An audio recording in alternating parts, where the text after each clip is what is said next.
Greetings, boys and ghouls. I'm Sean with the Goosebumps Crew podcast. You've asked for it, and now the Goosebumps Crew podcast wants to deliver. And you're in for a scare, because the Goosebumps Crew is proud to announce one weekend at Horrorland.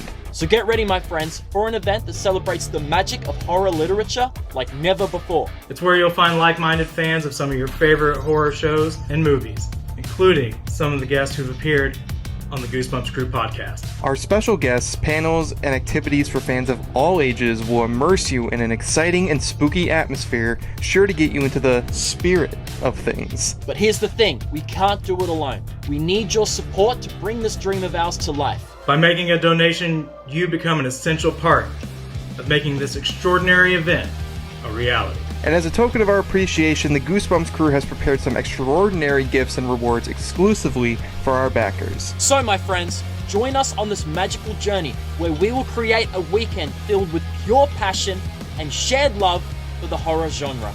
Please visit our Kickstarter donation page now. Let your passion ignite the flame that will make this event a reality.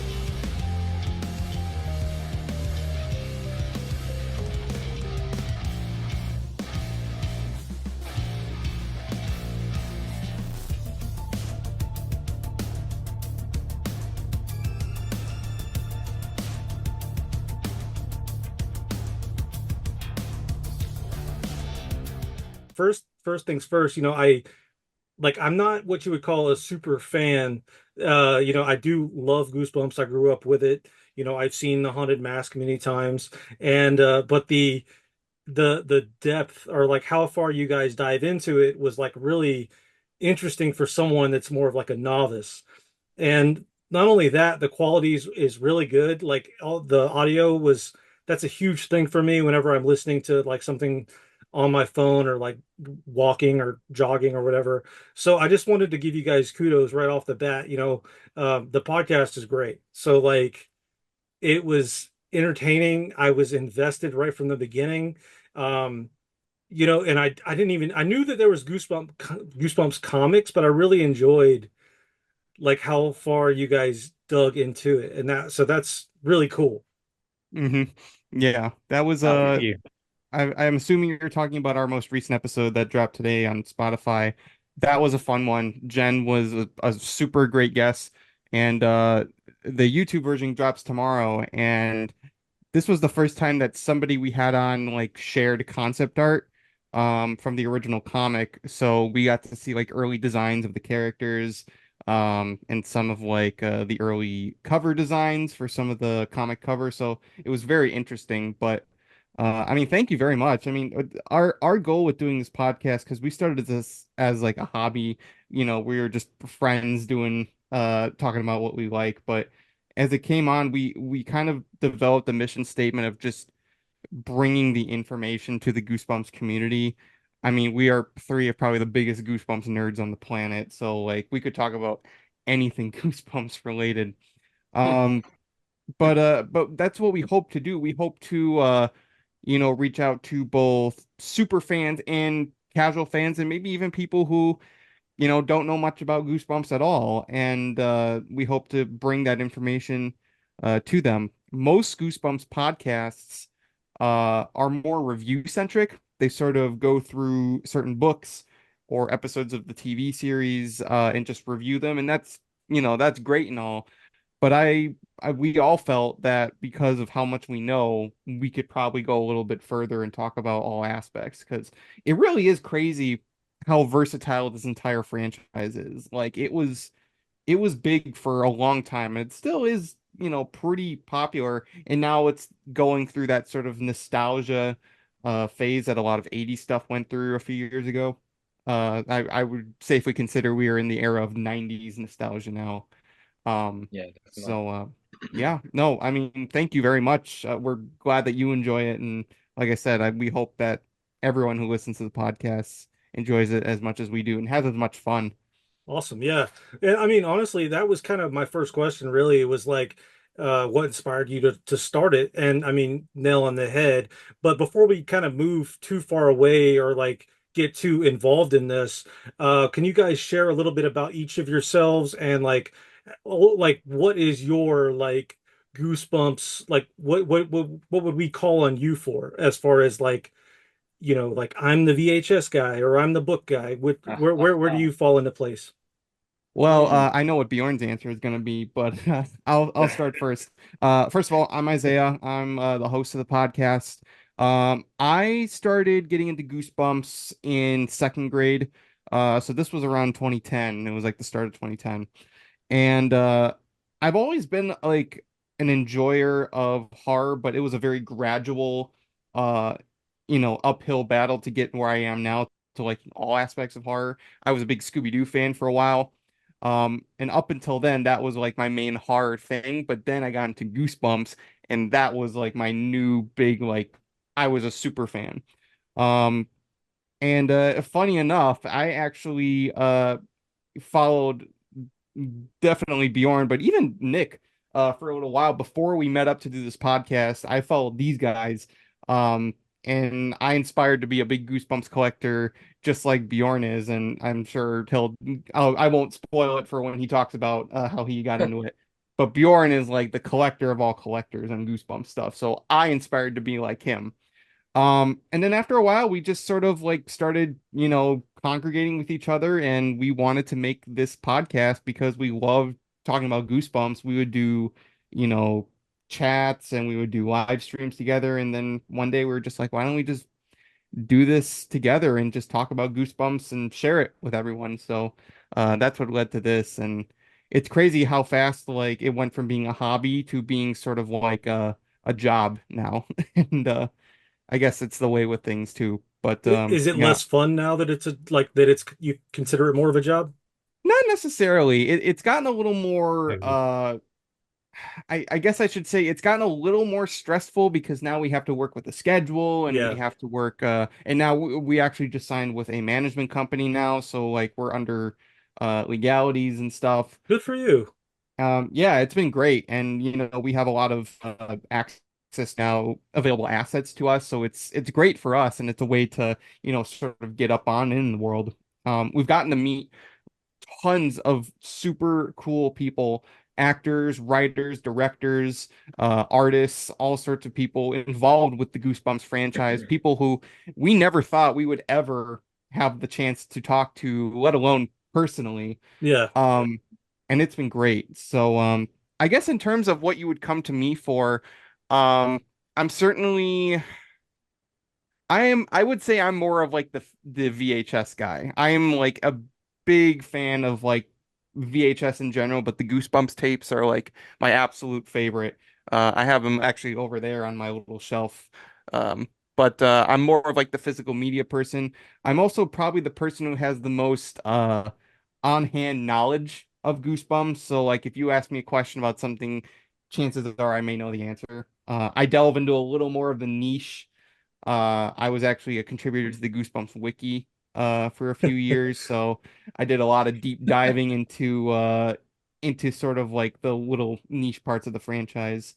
We're actually going to be doing an episode in a few days. We'll be recording on a canceled live show.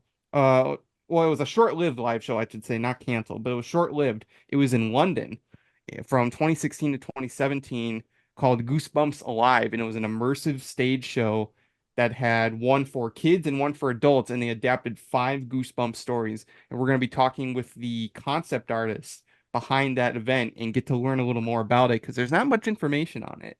Um, so I've definitely tried to get more into those niche areas of the franchise, and yeah, I would say that's probably my expertise. Hmm. Oh, okay. Go ahead, So for Bjorn. me, it's definitely more the collecting side.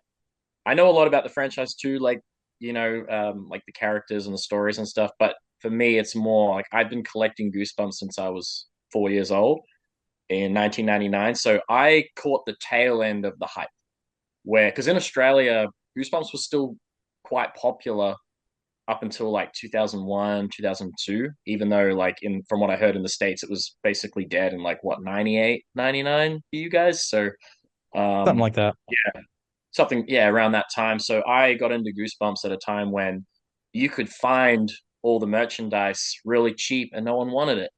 They were getting rid of it. So I actually came in at a good time because from what I've been told, you got to collect the rare books the books that have now become rare because they were at a time when no one was buying them. The same with the merchandise. So yeah, I've just been a collector. So I guess just to give like a little example, so that's me with my Goosebumps collection. It's a little blurry, but That's I guess that's impressive. one way to sort of just give an idea. Yeah. Um, so yeah, I've been collecting Goosebumps my whole life. So when people come to me when they have a question about something they own Goosebumps. So like, hey, I have this Goosebumps wallet. I have this Goosebumps toy. I have this Goosebumps ad from 1997. Do you know what this is? Do you know what it's worth? And generally, I will have the answer for what something is worth. So, like, I could tell you exactly right now, like with Isaiah, like with the VHS tapes, I could tell you what each one is worth in Australia, like the Aussie tapes. I can be like, okay, Terror Tale's worth $10, Night Living Dummy's worth 30, Welcome to Dead House is worth 80 to 100, depending on condition. Like, I can tell you straight away, like, that's how I come into Yeah. play when it's to do with Goosebumps, is the rarity of items and how much they are worth and what's out there. But then again, Nick and I and Isaiah, like we're discovering new things every day, like that we didn't even know existed. Like Hmm. there's Goosebumps Yeah, stuff. Like Goosebumps I'll has give had you one so quick much little, stuff oh, heaps. Like I'll because give you some one quick stuff was just example. exclusive to other countries. Yeah, So, like when something pops out of New Zealand of all places, it's like, well, it was only made in New Zealand. That's why no one else in the world pretty much knows about it or seen it, and that's why it's so rare and so valuable. So it's yeah. crazy how much The Goosebumps scary caps. actually made its way across the globe and how much unique stuff there is. Just Yeah, today, I found this. This is a UK exclusive 3-pack of Goosebumps books from 2010. So I was showing it to the guys before we hopped on here. But that's the sort of thing is like we keep finding things and then we'll be like, oh, look what I found today. So it's like we do yeah, this both for a job, but it's also just us just being ourselves, which is Yeah. probably the best part about it. yeah. And We're Well, a very job you get paid. We are more like interns. We don't get paid yeah, to do this yet. So very knowledgeable when it comes to Goosebumps. But like, I guess one example I'll quickly give is so my cousin Nick, he's the one that got me into it. That's why I love Goosebumps so much. He was a '90s kid. He's actually the same age as Nick. So, um, not trying to In fact, it say actually is anything there, Nick. but but yeah, he got me into Goosebumps, and he kept telling me for years and years and years. Like I've been collecting Goosebumps already for 10 years at this point, and he'd been telling me like, oh, I had an eraser of Slappy, even though there's like the set that has like the Tombstone, the G Splat, the Mummy, there's Cuddles, and there's also the oh my god, the curly one too. So you had the set, and I knew about these for so long. You could literally get them with the cardboard backing, and then you could get like they did like little packs where you could get like the erasers in too. And he kept telling me there's a Slappy one. I'm like, no, there isn't. Like there is not a Slappy one in that set. I'm telling you now, there is not. I've never seen it. And then I'm thinking maybe there is, but it was released in some exclusive pack that was maybe Australian or, like Nick said, New Zealand. So it's very niche, very rare. And then one day, that same exact set that did these erasers, a 2-pack popped up, and it was actually of the Mummy, and it had a Slappy one. And I went and I sent it to him. I was like, "Is this the damn eraser that you've been talking about for so long?" He goes, "Yes, that's the one." I'm like, "Well, it's the only one I've ever seen, and to this day, I've never found another one." So it must have been, and it was funny enough, it was in New Zealand where it popped up.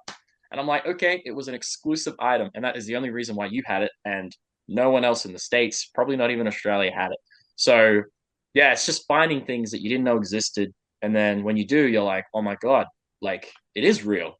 People have been telling about for years, but I didn't know about it until I finally saw it with my own eyes. So yeah, people come to me for the merchandise and the rarity and the value of things. They're like, how much is this worth? And I usually 99% time have an answer. and Nick, the New Zealand Nick.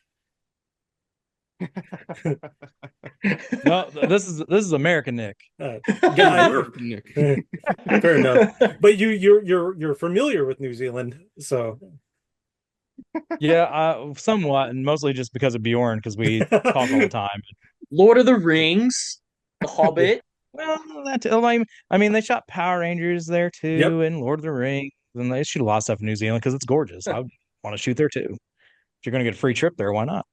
Yeah, bro. So, nope. I was born in '85, so I grew up in the '90s. So I got to enjoy the whole thing and kind of started my love with the Haunted Mask book, seeing it at a Scholastic book fair. Of course, then the show came out, and then my love grew. So most people just come to me for the Haunted Mask stuff. Like, if you got a Haunted Mask question, I'm pretty much your guy. But because I've got probably one of the better Haunted Mask collections in the world that I'm aware of. If anybody's got one out there, I'd like to see it for sure, see what I'm missing.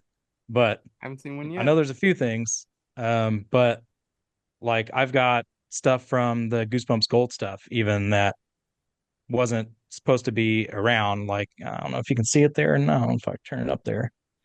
So this right here was actually made by Tim Jacobus, and he took that around to schools to promote Goosebumps Gold for the Haunted Mask Lives, which was Goosebumps Gold was going to be a new book series that him and Stein did together. But sadly, it fell through. But that one actually is signed by Stein and uh, Tim Jacobus. And Tim's a great guy. We've had him on the podcast before, and he's actually going to be coming on again later. Um, but it's one of those things like, I don't know, I grew up with it and just kind of stuck with me. Like, I went through a period, of course, where because it fell off and there was no merch, there was no books, there was nothing, you kind of have to focus on some other stuff Yeah. because the internet wasn't around then either.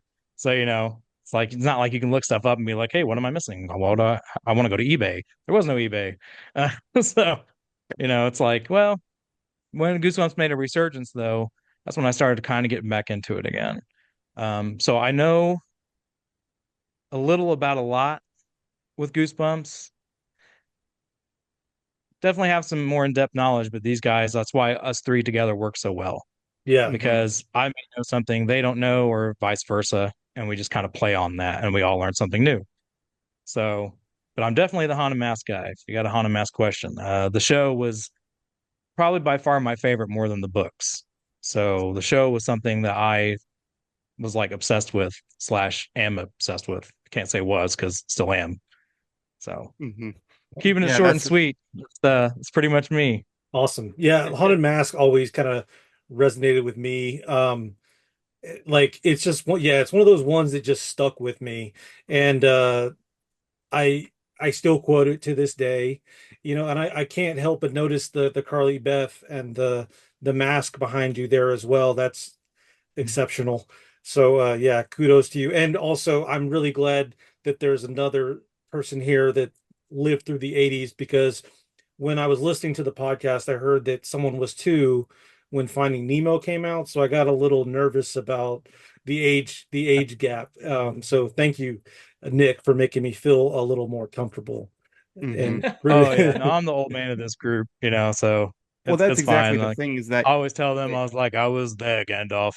well, that's the thing. 2,000 years ago. I feel like that's what Nick also brings to the podcast, is he's the only one of the group that actually lived through the Goosebumps craze.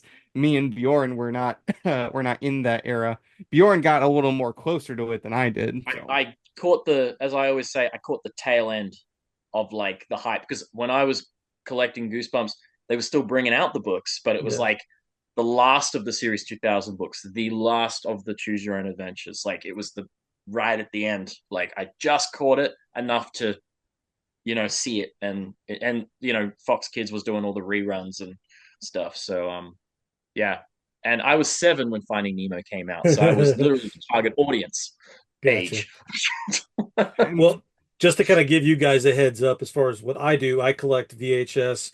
I save them ultimately. So if it's not on DVD or Blu-ray, it's behind me, and I digitize it. I'm really into like home recordings. So like I look for like when the Haunted Mask aired for the first time on television. I love that stuff, and I just recently found a Haunted Mask 2. That's the stuff that I love. Yep, I found this on eBay about a year and a half ago. But yep, it is a recording of the Haunted Mask when it aired on Fox in October 1995. And funny enough, if you're actually interested in that, I have them digitized, But if you go to the Goosebumps channel, that's the channel I run on YouTube. I have a list of first episode airings on Fox Kids for about 20 so Goosebumps episodes, all of the specials, Haunted Mask, Terror Tower, Dead House, Fever Swamp. I got them all. Awesome. Plus a few others. So if you're ever in the mood to watch the Goosebumps episodes with a Yeah. flair of the 90s, go check them out over there. And I'm Yeah. still looking for some. It's been hard. I'm at the whim of whatever anyone can upload. Yeah, Um, hurry up with Cry of the Cat already. yeah. Yeah.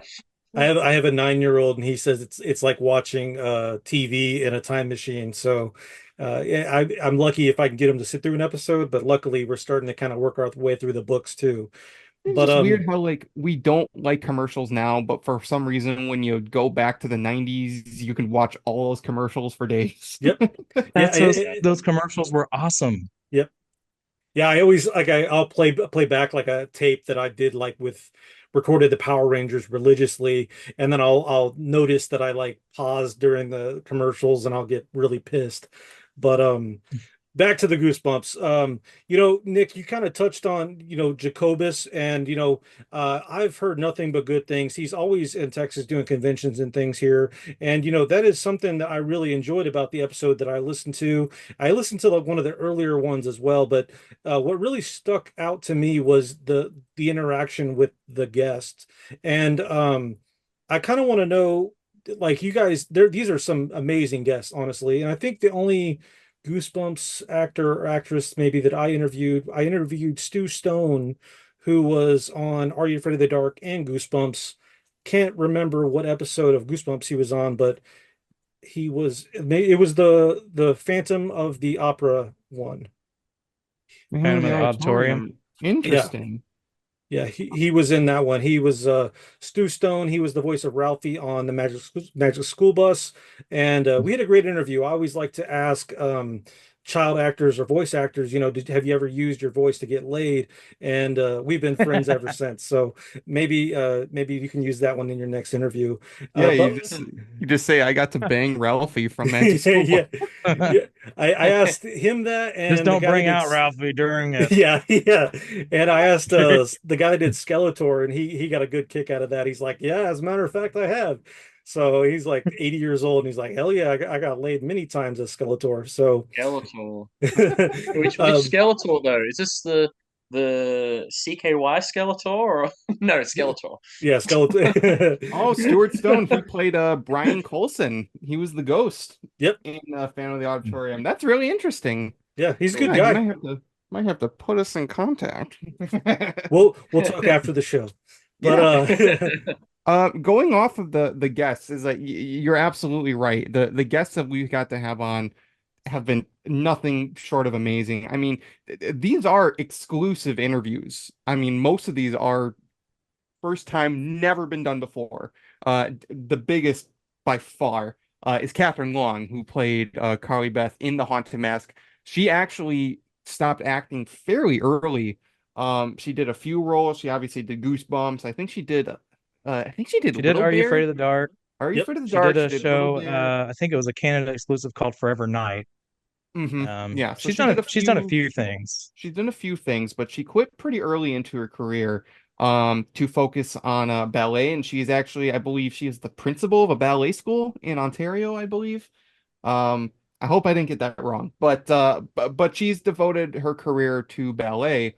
But she is still very fond of Goosebumps. So when we reached out to her, she was super kind, super friendly. And when she came on the podcast, it was like even more so. It is one of our, honestly, I would say it's probably our best episode by far. It's definitely our most popular.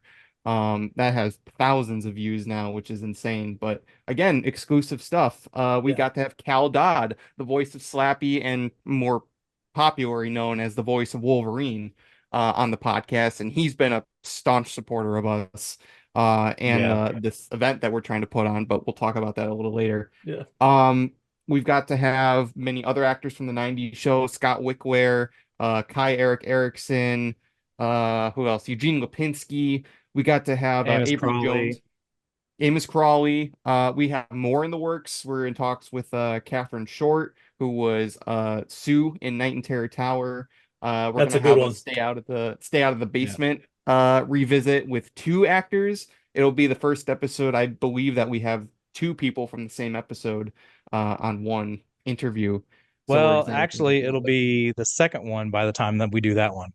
Oh yes, we did have We when we did did Scott Wickware, Scott and Scott and we Marilyn, we who were found both on Well, I out. guess Walking and Dead. then it'll be the third. Well, that wasn't planned. Let's be real. So Well, I we was didn't gonna realize say that that Scott one was Wickware was married unexpected. to Marilyn Smith, who was also in Welcome to Dead House as Miss Thurston. But he was in Welcome to Dead House also as the hard hat worker, as one of the zombies, and she was too.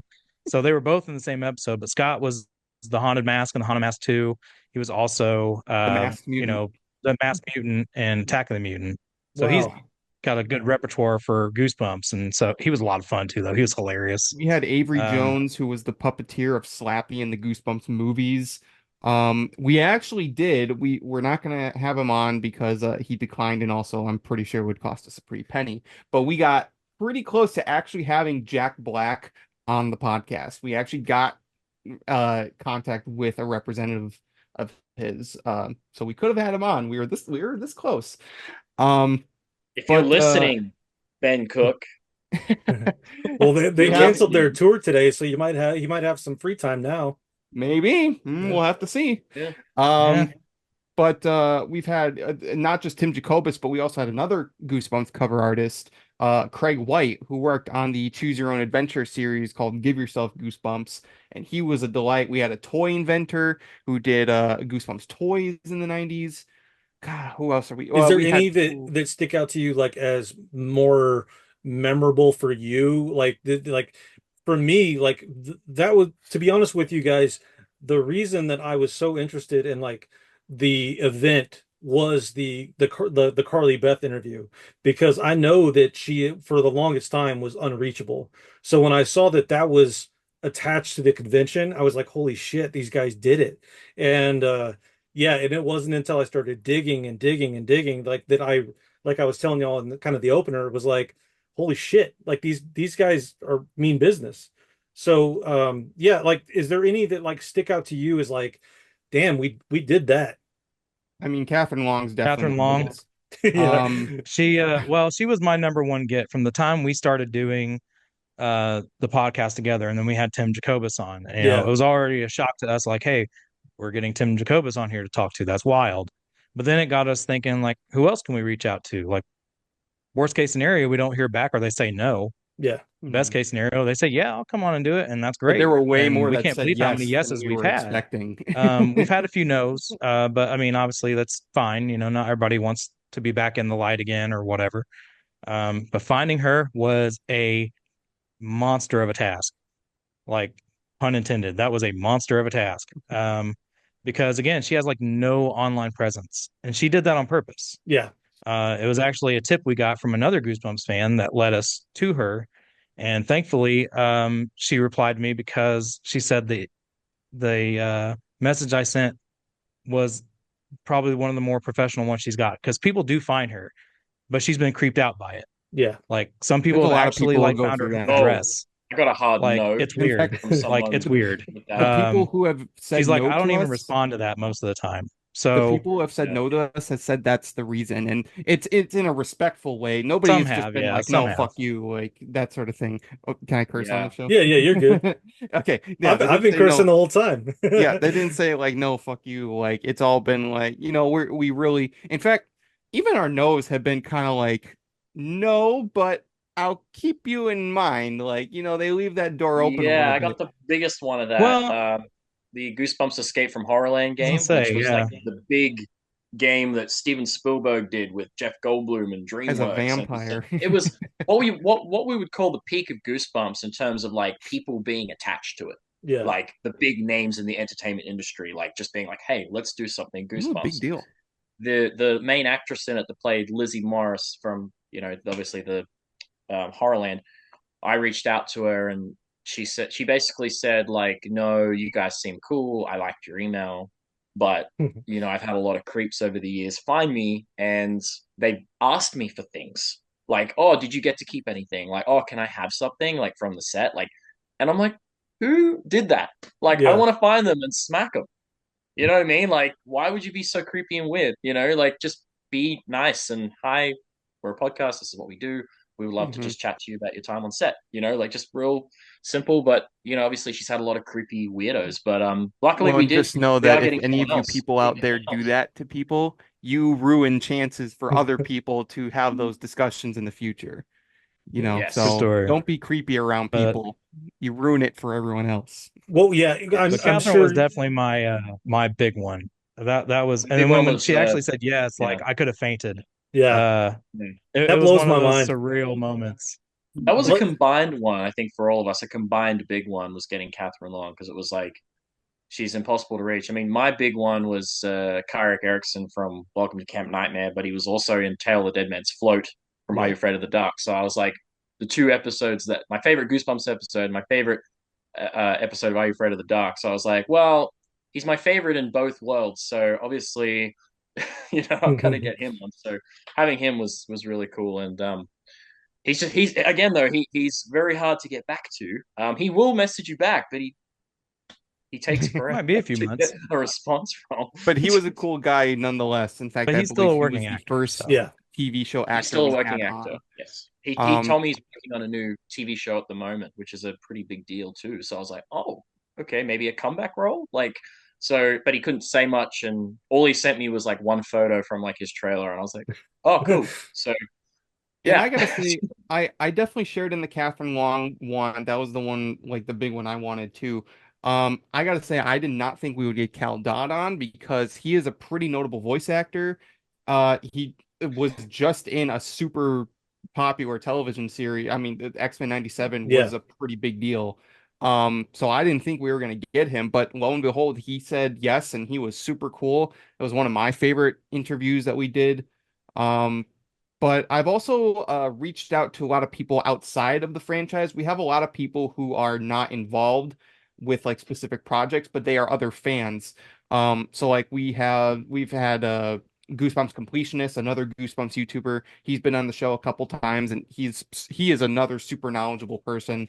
And he has his own podcast, Goose Junkies. We've also had other YouTubers like Dr. Wolfula and Horror for Kids. They joined us for a few episodes. We did one where we talked about horror anthology series that were similar to Goosebumps. And then we did another one where we reacted to Goosebumps 90s commercials, which we did like I think like 37. So it was oh, one of our I longer was sick. episodes. oh, that I was was one of my sick for favorites that one. though. Yeah, I it was was a dying. I was Thinking bedridden back for at 2 days. the Pizza Hut ones with Pizza Head, and Yeah. oh man, that That was was a so great good. one. I remember watching that on YouTube. That's actually one of our upcoming episodes is we react to Goosebumps YouTube videos, which is another really fun one. I'm excited for that one to drop. But I've It's a also reached cat. out to people who I've been a fan of, which is awesome that we're gonna get to talk with them. Even if they're not involved with Goosebumps, it's like for me, I follow a lot of horror YouTubers. So we're gonna have Cody Leach, who's a horror movie reviewer. He'll be joining us. We're recording our episode with him a week from today that we're doing this interview. And then we're also gonna probably have James Rolfe, the angry video Oh, hell game nerd, yeah. on. He messaged me back in May because I reached out to him and I was like, I probably won't hear anything back. But he said he's interested. He just said that he's a little busy, but he was like, reach out maybe around October. Maybe we can do something for Halloween. They Um, always say Yeah, that. AJ Reach from out the in House of October. Masks. Yeah, like they yeah. say that because Uh, Eric Lloyd actually, who was obviously known for the Santa Claus movies and um, Dunstan And Checks In, he Dunstan was in checks Goosebumps in the Escape from best movie Horrorland ever made. game. So that's a yes, but he's obviously very well known as the Santa Claus kid, Charlie. So but he was also in the Escape from Horrorland game. So he's still a Goosebump fan. He's still a nerd about it. So he's really keen to come on later. But yeah, That's good to know. so Yeah. But I think the The yeah, big point. Oh, sorry, go ahead. No, you're fine. Like all I was gonna say was that you kind of hit the nail on the head, Isaiah. Like, because I've been interviewed like anyone from astronauts to comic book artists, actors, directors, everything in between. And I get some pretty big creators reaching out to me asking me, "Hey, how did you get that guy, or how did you get that actress?" And I just say, don't be a creep. Be right. professional in your initial response. You can joke once you build a rapport, but don't like why lead with, "Hey, do you have any socks from when you were in the show like that. Who does that? But I people does. do.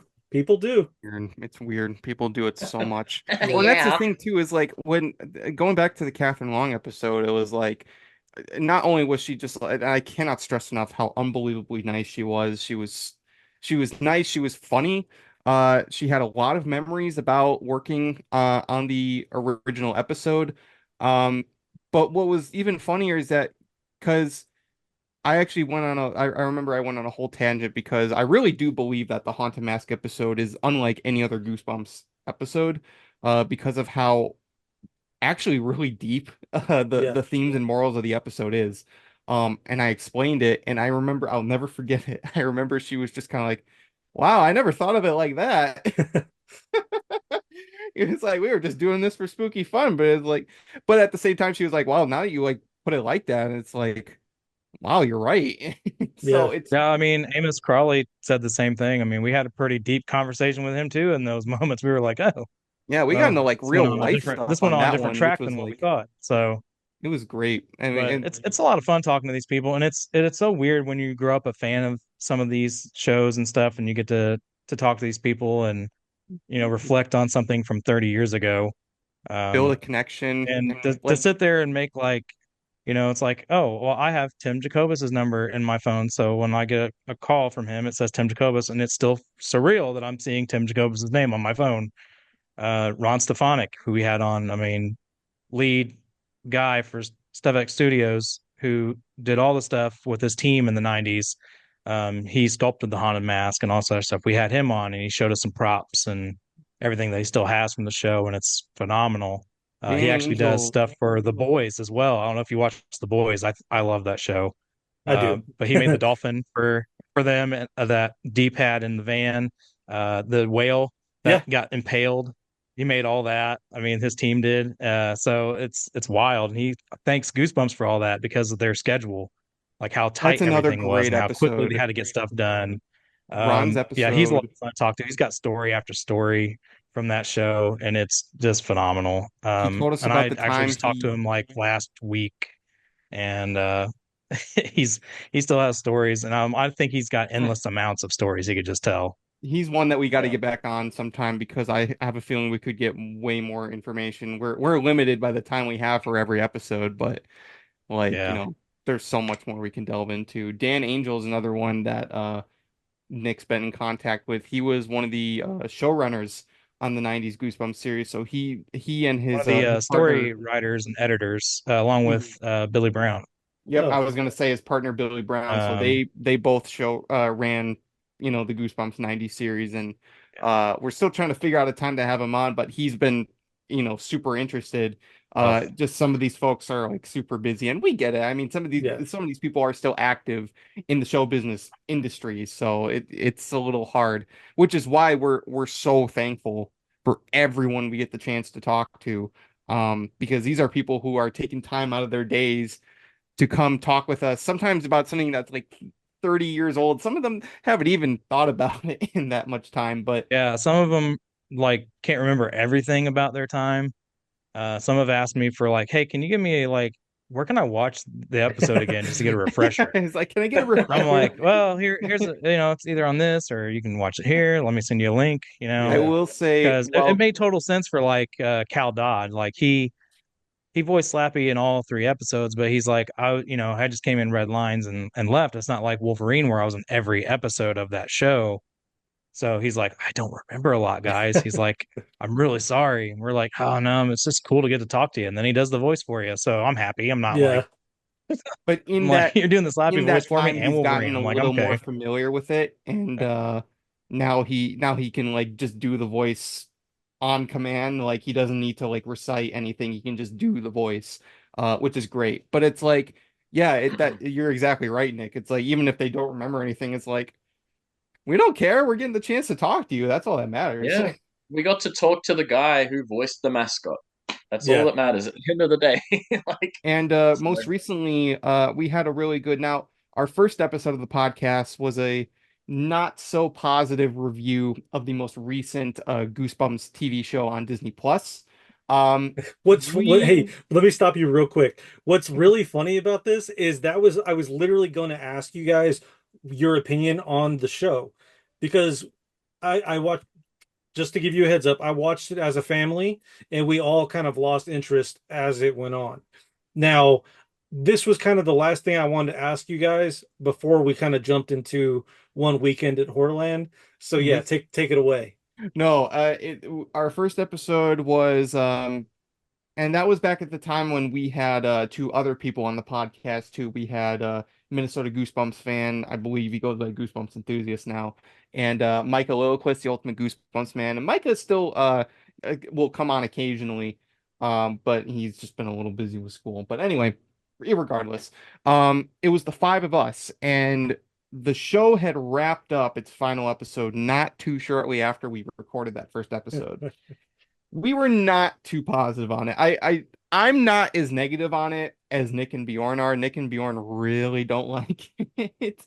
I just kind of thought it was, I didn't really love it, but I just kind of thought it was in one ear out the other. Yeah. Um, It didn't It had feel to two me. It good didn't feel like episodes, Goosebumps. It didn't feel like Goosebumps and to me. That's the problem. yeah, Like, that's the biggest problem. most blunt answer I can give you. So It didn't feel like the Goosebumps. actors were great. I thought they did fine. Visually, it looked good, but they took Stein's stories and monsters and just like it mangled was too them, streamlined. Let's Yeah. say it completely like that. mangled them. It was, The Um, best thing about the show that we all agreed was literally Slappy in episode 6, and we liked Ben Cockle, who obviously played Harold Biddle. and He did a really good the job as Go the Eat ghost. Worms episode, which is Justin one Long of was fun. Go Eat Worms, the book and the original 90s episode are both really bad. But for some reason, Stinkers. this show managed to make a better adaptation of that story, which was so strange. But you know what? Hey, Of if they all of can, the stuff in this new show, The Haunted Mask, Night of the Living Dummy, Horrorland, supposedly it's only by title, the clickbait stuff, that's what hey, I hated too.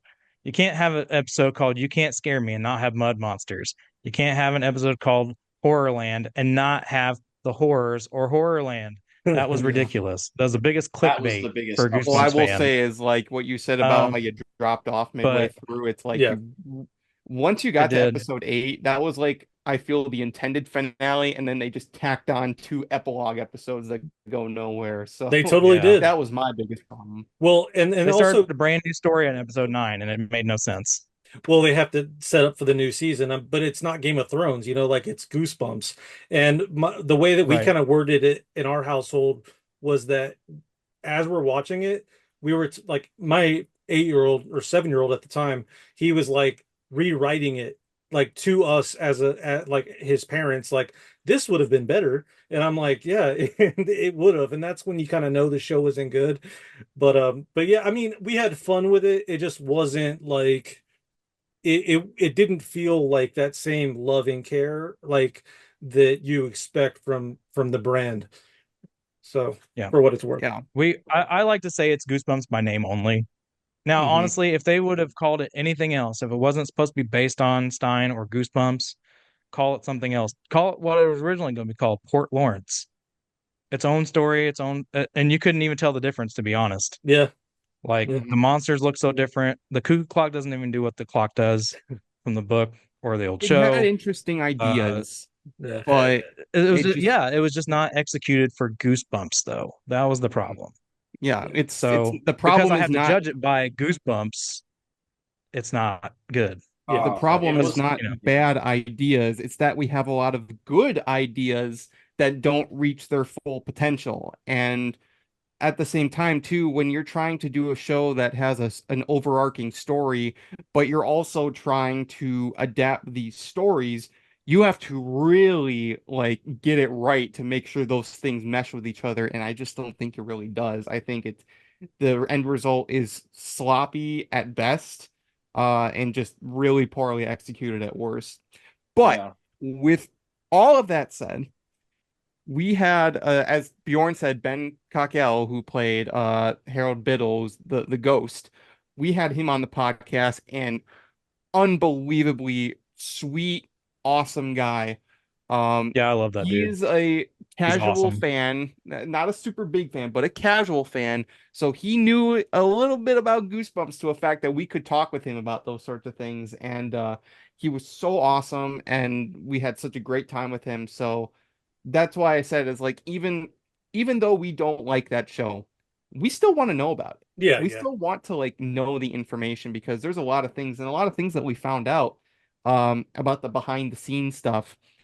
He pulled out that he showed us that he got to keep some of the prosthetics of when he was burned, and Oh, he cool. showed it to us. And he was like, "Take a look. It's in this plastic bag, and it looks like I don't know what you called it, but it's so It looks like good." meat, like He was like, "It looks rotting, like like a yeah, like a yeah." He was like, burnt "I went to meat the butcher almost. shop or something, and you like got a bag of meat." Yeah, it was like yeah, like burnt meat. Which But is awesome because I think he said it honestly, only took you should like have just done an anthology 3 hours to apply all that to him. Mhm. Yeah, Yeah. like I three am a hours. And super I'm big like, horror fan and it too. recalls back if you're a horror fan, remembering Robert Englund talk about like his first time putting on, and it took like 8+ Yeah. hours or something crazy to apply all that stuff. And it just shows you Or how far that stuff has come, or like even how better, quickly that stuff can be Lon put on Chaney there. Jr. in The Wolfman is like because they didn't have, they had to apply all that makeup in stages and then shoot in the exact same pose. It was like, good God, and that was in the 40s. Yeah. Jesus. So let's move on. Let's jump to the weekend at Horrorland.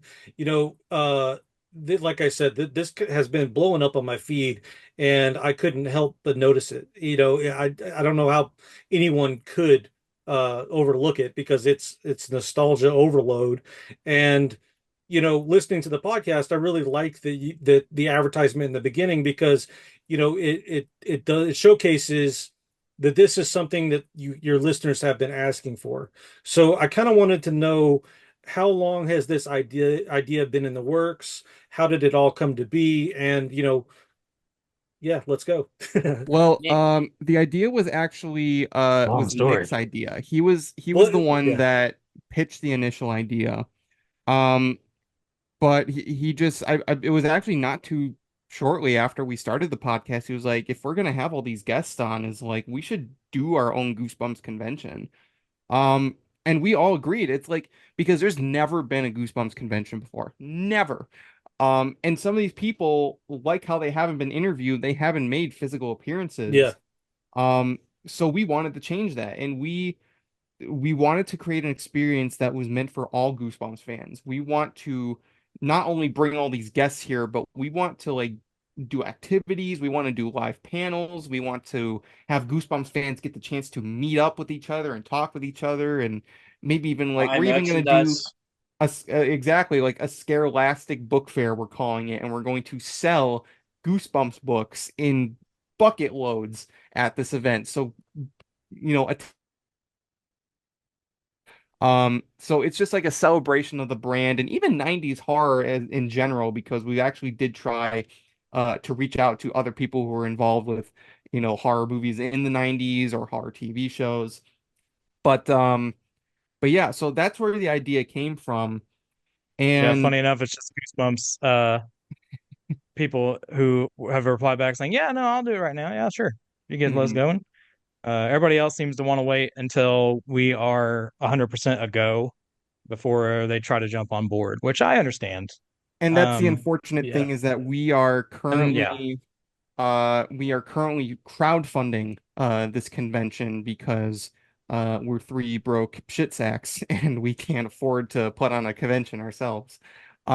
We tried to partner with other people before, but it just did not end up working out. So when the time came for us to partner with our management company, we had the opportunity to start our own Kickstarter. So it was at the beginning of June that we started this Kickstarter, and we have a goal of $60,000. That is our goal because we have to cover a venue space, we have to cover accommodations for all our guests, and on top of that, food, people to work the event, uh, security, security, insurance, accommodations, etc., all that fun stuff, all that American you know. bullshit. And Wranglers. yep, Yep. Right. yep. But yeah, Buff that's security the guards to unfortunate throw part of all people this out. is where we have really struggled. We've hit so many speed bumps, as we say, along the way. We had a lot of people, not only just some of our followers, because we asked us like, hey, would you guys go to a Goosebumps event? We were calling it an event at the time because we thought maybe only like two or three guests, something small to start out.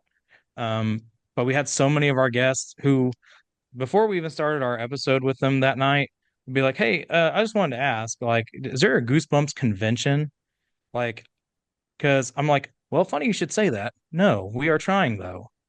So we pitched them the idea, and that's why a lot of the guests who have actually put their faith in us have allowed us to say, if this is 100% a go, I will be there.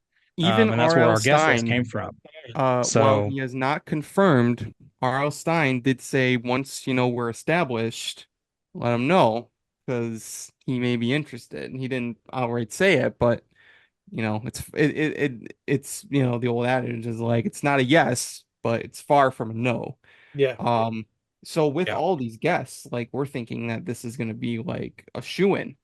Like this is like 90s nostalgia at its, it's a not a general 90s con. We feel like there's a lot of those already, but we want to go into that 90s horror 90s vibe. horror, which actually at the moment it kind of is in that because, like we talked about earlier, we have actors and actresses who've done not just Goosebumps, they've done other stuff. Yeah. Are You Afraid of the Dark? You know, multiple cast members because Canada at the time, basically, they were just trading kids between shows. That's why so many of them were doing each one. So Amos Crawley, he was in Tale of the Ghastly Grinner and he was in both Haunted Masks. So, you have that if you want, we kind of Yeah. cater to multiple, which is why we've tried to reach out to other celebrity guests from 90s stuff as well, people from Hocus Pocus, um, even down to Was that the Devon Omri Katz, because not Sawa, only did Hocus Tobin Pocus, but he did Bell? Erie, Indiana. I don't know how many people out there remember Erie, Indiana, but he was in that. We Yeah. reached out Um, to John Kassir, the voice of the Crypt Keeper, who he did actually did get back decline, to but me though. only because of a scheduling conflict. But he did express interest in maybe um one in the future, which is really cool because I am a huge Tales from the Crypt fan. So to have the Crypt Keeper at Yeah. our event, Well, that'd be you got to keep in mind, like a lot of these guys have been burned multiple times, and that's why they don't want to put their Yeah, name on a Kickstarter because not only were they had they been burned previously on conventions, but there's so many films that are being like crowdfunded through Kickstarter, Indiegogo, and then they use their names, and these films either never get made or their stuff is never delivered. Now, Mhm. I wanted to respond to something you said. I believe it was Nick that said it about maybe doing a smaller one. Like hmm we have large conventions in Houston. Like I actually help out with Houston Horror uh Film Festival. I help out with Texas Frightmare. I funny help enough, Tony Rodriguez reached out to me. Oh, there you go. Mhm. Yeah, Yep. He I literally just talked to Tony today because I'm spoiler alert, I'm not sure when this is dropping, but I'm doing the Halloween panel and a villains panel and a Silent Hill panel. So yeah, I mean Nice. I'm really tight with those guys. And so Tony's a good contact to have, number one. But something that they do and Tony does really, really well is throughout the year he'll have smaller conventions like at like breweries and there'll be like maybe two or three uh guests to kind of like keep the brand alive or maybe you know get new fans or get new people interested in not only the podcast but the brand as a whole. So just something to consider if I'm really hoping that this pushes through, but at the same time, that's just something to consider maybe going forward. And you're absolutely right. We have definitely considered like a smaller one, especially because we have the adage of a haunted mask reunion. Yeah, Catherine Long, Catherine Short, and Amos Crawley. And even funny enough that we bring up Tony, he reached out to us not only about the convention, but he told us that he has contacts with other people who have been in Goosebumps, like Sean Roberts, who is yeah, in Perfect School, but was also in Resident Evil. And I believe Nick, you even told us he had contact with John White. Now, Yeah, John he said White, he's been talking with John White. is a to try to super get him on the elusive convention guy. circuit. No paper trail that we could find to get in contact with him. So the aspect of him, because he was also he was in Cuckoo Clock of Doom, but he was also in Haunted Mask 2. So to have four people Yeah. involved with Haunted Mask would be awesome. Because again, these people have never, most of these people, I shouldn't say none of them, most of these people have not Yeah. done physical appearances before. Yeah. Uh, and we want to be the first ones to bring those for those Goosebumps fans. Because let me put it this Yeah, way. funny enough, Tony reached out to me and he was asking he's like, "Oh, does Catherine Long have representation?" I was like, "Nope." I was like, "She doesn't do conventions, man." I was like was only doing this pretty much like as a favor to us. I was like, I don't know if she'd ever do one after this or not. I was like, and I can't speak on her behalf. So I was like, I have no clue. Don't Yeah. get me wrong, I would absolutely love for her to be on the convention circuit because she is probably the most recognizable uh face for Goosebumps 90s show. Yeah. Her and Catherine Short, because Catherine Short being in both Haunted Mask episodes as well as Terror Tower. Um, and again, she's never done anything either, as far as I'm aware, of interviews or acting after her childhood. Like she quit. She's like an artist now. So it's really a unique opportunity for us as brand new into not only the podcast world, because we won't have a year under our belts yet until November, oddly Hmm. enough, when the convention rolls around. So we're kind of doing a dual celebration of first convention and 1 year of the podcast at the same time. Yeah, Hmm. one thing I do want to ask real quick. Let's maybe pivot away from like the guests just because I mean there's so many and there's we could talk about it all day. Yeah. But like one thing that kind of stood out to me was the VR haunted house experience. What does that entail or like what are you guys thinking with that? I wish I I wish could I tell you knew. because our That was management team is the one who threw that one in there. Okay. And I think the way he described it was uh, basically like he's big into the technology stuff. Originally, we thought we were going to actually have a haunted house in um, our convention, kind of like, and we were like, oh, cool, we can make it like Welcome to Dead House then. yeah. We'll just do something like that. Um, and you have to go through that in order to get maybe to like the guests or something. That's And cool. we can make it, yeah, we can make it really cool. And when they talked to us about like, oh no, it's like a VR one, I'm like, what? Oh, I'm totally confused. Like, what is this? So basically, it's I guess he's got a whole bunch of Oculuses that they're going to provide at this event, and uh, people can go through like this game process. I guess is the best way he described it to me. So it's a VR haunted house It experience. would be cool if it had like a goosebump lens, like if there was some sort of goosebumps like additive, because I've seen these things pop up at conventions before. And don't get me wrong, like they do well and they're fun for like kids, but like if there was like that element of goosebumps as well, I think that that would be really Right. cool. So just Had something an Yeah, to I idea agree. top of my head Yeah. from what you just said.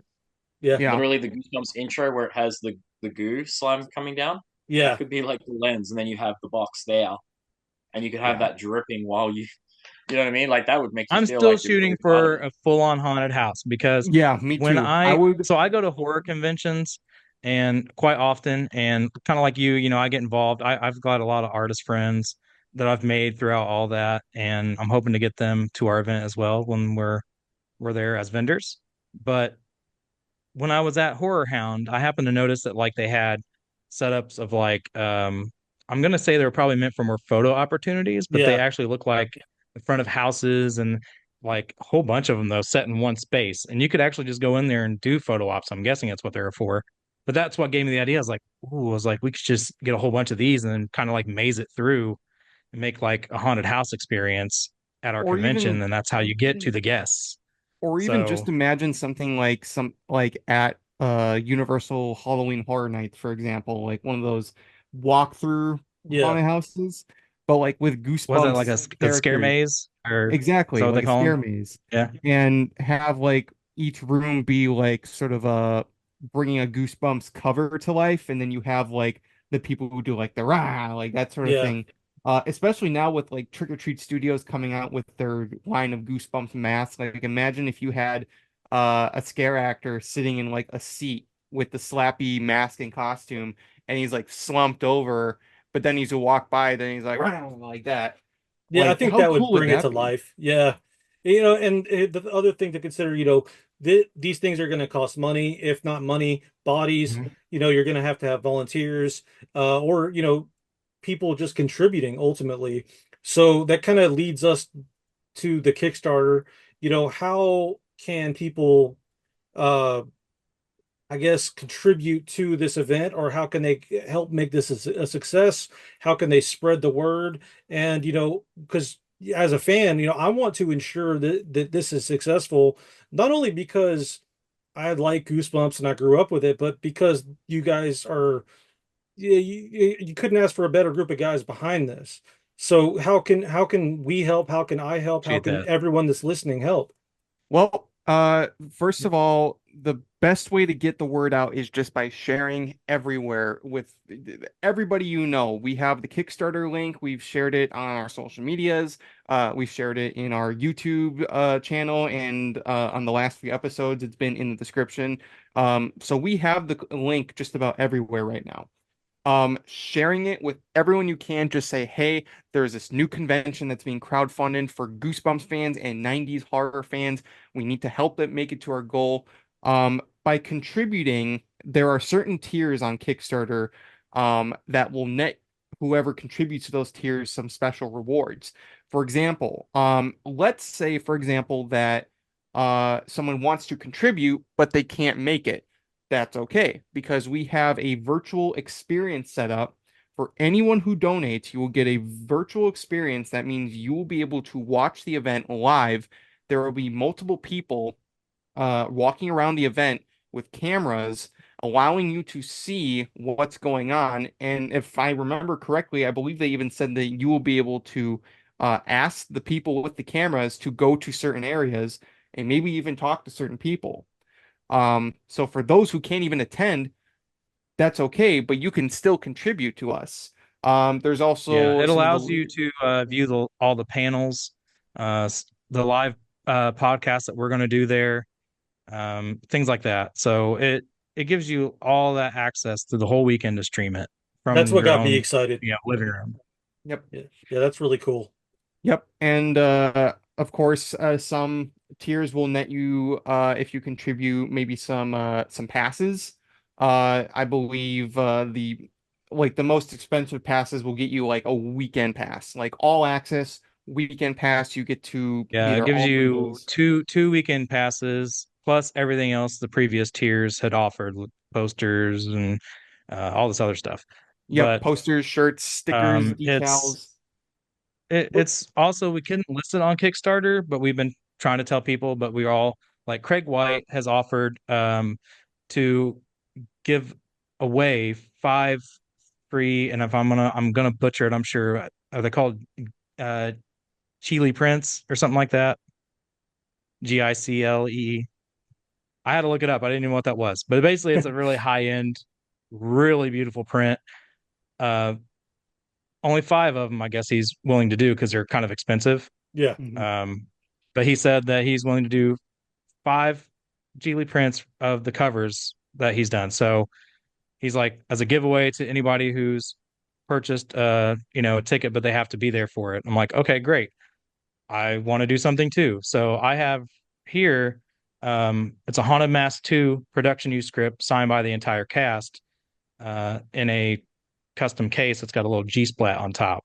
Nice. And I was like, if we get funded by July 30th, I was like, through the Kickstarter, anybody who bought a ticket and is going to be there, I was like, you're automatically entered in a raffle to win that. I Okay, Mhm. spent a lot cool. of money on that, So There but are that's how also badly I want this to happen. So we're doing mystery bags, that will have a Goosebumps book, random Goosebumps book. And if you buy into the higher ones, Scott Wickware and Cal Dodd have given me autographs to do what we want with, and we decided to put them in random mystery bags, for I think it's our $250 and $400 tiers. Wow. hmm So Cool. you So might get a random autograph from one of them, along with a rarer Goosebumps book. Those higher tiers get a more valuable one. Yep. But So it's not like anything recent. It's all older stuff.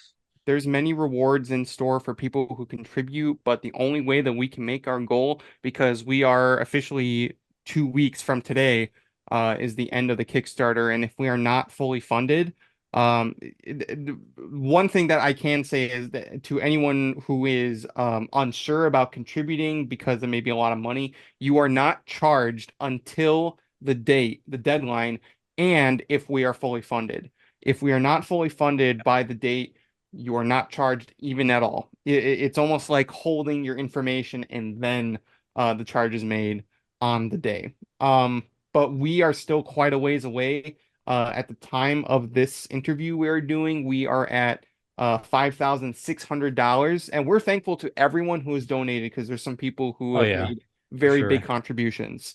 Um, but we have still quite a ways to go to make our goal. So the only things that we can say is to share it with everyone you know and donate what you can. Even if you only donate $5 or even to the $20 tier, you are still getting us one step closer to our goal. And that is well beyond appreciated. So that is all that we can really say is just to donate and share as Yeah. much as you possibly can. Well, and I think it's definitely worth doing because I mean everyone has at least $5 to spare, and this is really truly, and you guys have said this multiple times. This is the first time anything like this has even been contemplated. So, yeah, throw your money at it because your $5 or $20 might make the difference in it actually coming to into this world and being a success. And yeah, you know just taking that leap and attempting it is a success in itself.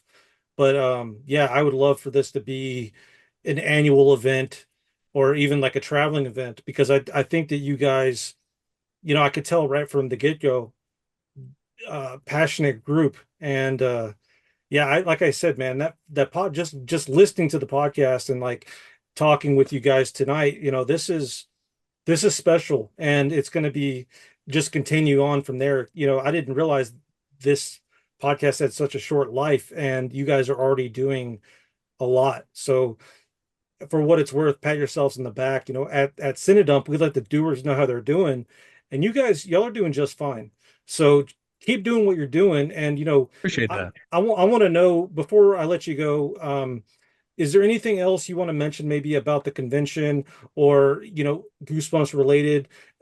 Just kind of parting words, if you will. When it comes to the convention, by helping us reach our goal, you not only ensured that we can make this event happen, but we want to make this like an annual thing. And we want to bring this first event we're planning for Ohio, but we want to bring this to everywhere we possibly can go Mhm. around the US and even maybe outside of the US, like to London or Australia or Canada, Or New like Zealand. that kind of place. New Zealand, yeah, Right. exactly. So we can only do that. This is a one-time like crowd fund. It's like we don't have to do this with everyone, but if we get this one funded, Yeah. we have the opportunity to bring this everywhere we possibly can for years and years to come. And we want to make this an annual thing. We want to, because I guess the best way to end this is to really just say on my part why I want to do this event in terms of me. And I know the other guys might agree with me on this. Me and Nick went to Green Bay, Wisconsin back in October. Now I live in Wisconsin, um, but I have never gotten the chance to meet him. R.L. Stine came to Green Bay back in October for a signing. Me and Nick both went, and that was actually where we physically met for the first time. So we got to actually like hang out there. Um, but I will never forget when I was first standing online, when I first arrived, it was at a library where this little PopCon was, and that's where R.L. Stein was. And there was a lot of people who showed up here, like a ton. And we were waiting in line to go to the basement as they were about to open this. And I remember there was people standing in front of me and behind me. The people standing in front of me were a young couple. I would say they were probably in their mid 20s, and they were wearing like Goosebumps apparel and they had like their books like, and I was like, oh man, I really like that shirt. He's like, oh thanks. It's like, oh, that's a really nice book you got there. It's like, is that a rare one? And like we were just talking like these people I never ever met before, but we were talking like we were like good friends. And then behind me was a family, and there was a little girl, probably like 5 or 6, and she had a little beat up copy of a Goosebumps book. I don't remember which one it was, but she had like a little beat up copy. And I was asking like, "Oh, are you gonna meet R.L. Stine?" She was like, "Yeah, I'm really excited. I'm gonna have him sign my book." He was like, "Oh, you like Goosebumps?" Like, "Yeah, I really like them. I read them all the time." So I just have that image in my head. It's like I want to bring this event to life because I want to give those opportunities to both adults and kids to really express how much they love Goosebumps. Because we love Goosebumps. The three of us love Goosebumps, and we want to share that with everyone. This is not just for us. This is for the community. This is all for the community. Because there are a lot of Goosebumps fans out there, whether they're super big fans that talk about it all the time. I definitely know a few of them. Or people who maybe, grew up with it, maybe forgot about it, but there's people who come back to it and are like, oh man, I remember those. It's like, you know what I mean? Yeah. So that is what we want to do both with this event and this podcast. So that's all it is. It's like we want to make this happen for you guys, not for us. It's for you guys out there. Yeah, it's a little bit for us too. Yeah, a little bit for us, but it's mostly for you guys. We just want to celebrate R.L. Stine's legacy. Yep. That's it. And we want to share it with the world. So, Nick, you got any parting big ones? got any well, it's definitely a lot like Isaiah said. It's more of a passion project for us than anything right now, because we heard the fans, we've heard the guests, and honestly, I'll tell you guys right now, I was in contact with Scholastic. They don't want anything to do with a Goosebumps convention. That's sad to say, but it's not surprising either at the same time. Because when you think about it, if you reached out to Sony Pictures to try to get them to do a Spider-Man event or something, they're like, no, we don't do conventions. So it's just one of those things that's sad, because you kind of figured that if you're going to be celebrating an author like R.L. Stine and his works, and Scholastic, who helped put those books out, and all the really great memories we all have and why we're all with this fandom, you think they'd want to be involved. And that's why I say, like, if we don't do it, I don't think anybody else is going to. Mm-hmm. But that's why this is a convention for fans by fans. Mm-hmm. And I think that's a good way to end it. Thanks again, guys, for joining me, the Goosebumps crew, on every social media. And I'll have all of those linked below. Check out the Kickstarter, support these guys. We got to make this happen, for me mostly, but yeah, for these guys as well, and yourselves too. So again, thank you guys for joining me, and we'll see you in the next one.